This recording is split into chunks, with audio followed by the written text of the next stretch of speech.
Thanga mile का result देखते हैं। थंगा माइल का जब रिजल्ट आया ना, तो मैंने रिजल्ट देखा नहीं था, तो मुझे एक बंदे का मैसेज आया कि सर थंगा माइल का रिजल्ट आ गया, कंपनी ने अच्छे परफॉर्मेंस दिए हैं लेकिन फिर भी स्टॉक गिर रहा है। तो मैंने उसको वही बोला कि भाई देखना, वॉल्यूम ग्रोथ और मार्जिन वगैरह देखना, यही रीजन होता है।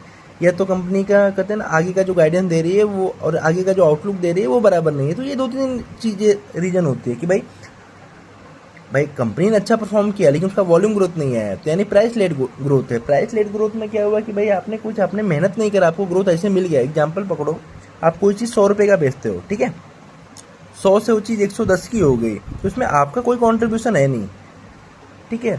आप भले आपको 10% का ग्रोथ मिला लेकिन उसमें उस ग्रोथ में आपका कोई लेना देना है नहीं, वो तो आपको मार्केट सेंटीमेंट की वजह से मिल गया। तो ये हो गया। दूसरा, मार्जिन घटा, मार्जिन घटेगा तो भाई पैट का कहते हैं ना, वो पैट का ग्रोथ उतना तगड़े से नहीं आएगा, ऑपरेटिंग लेवरेज नहीं मिलेगा, तो स्टॉक को चलने में दिक्कत होगी। या तो कंपनी खुद ही बोल रही है कि भाई दिक्कत है, मतलब आउटलुक का जो आज आपको अच्छे रिजल्ट दिख रहे हैं लेकिन आगे आपको ना दिखे, और मार्केट तो हमेशा आगे का देखता है, ठीक है।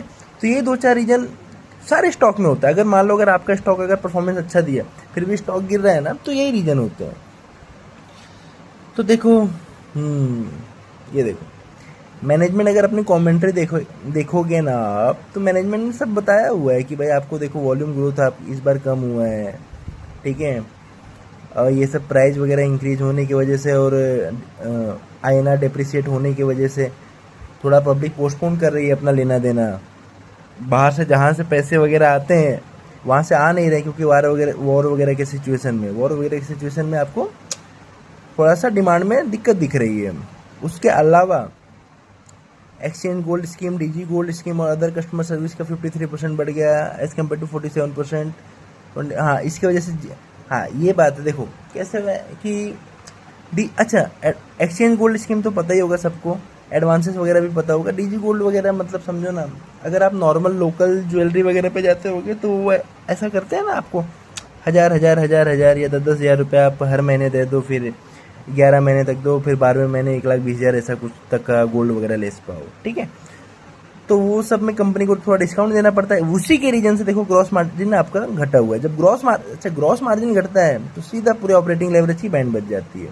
तो मैनेजमेंट ने पूरा बताया है कि आप देखोगे तो कैसे क्या है, ईपीएस वगैरह घटा क्यू ऑन क्यू बेसिस पे, और जो आपको ग्रॉस प्रॉफिट दिख रहा है उसमें इन्वेंट्री गेन वगैरह भी है, तो मैनेजमेंट ने खुद बताया हुआ भी है। हाँ ये देखो एक चीज़ और, no visible improvement in sales witness in the first 28 days of second quarter, ठीक है। तो ये सब कंपनी ने खुद ही बोला, इसी की वजह से स्टॉक में प्रेशर आया।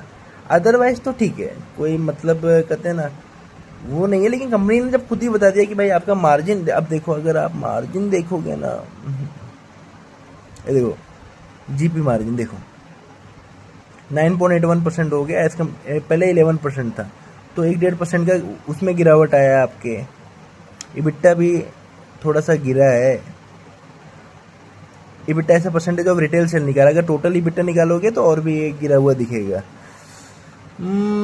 तो ये हो गया। कंपनी ने खुद ही बोला कि भाई 28 दिन में कुछ अच्छा इंप्रूवमेंट नहीं दिख रहा है, वॉल्यूम ग्रोथ वॉर वगैरह की वजह से सब दिक्कत आ रही है, ठीक है। तो यही रीज़न है। अदरवाइज तो खुद उतना, दो कंपनी ने स्टोर खोले भी है। कंपनी का टारगेट कितना, 10 स्टोर खोलने का है, ठीक है, 50 स्टोर थे इसके पास। तो बस यही है थंगा माइल।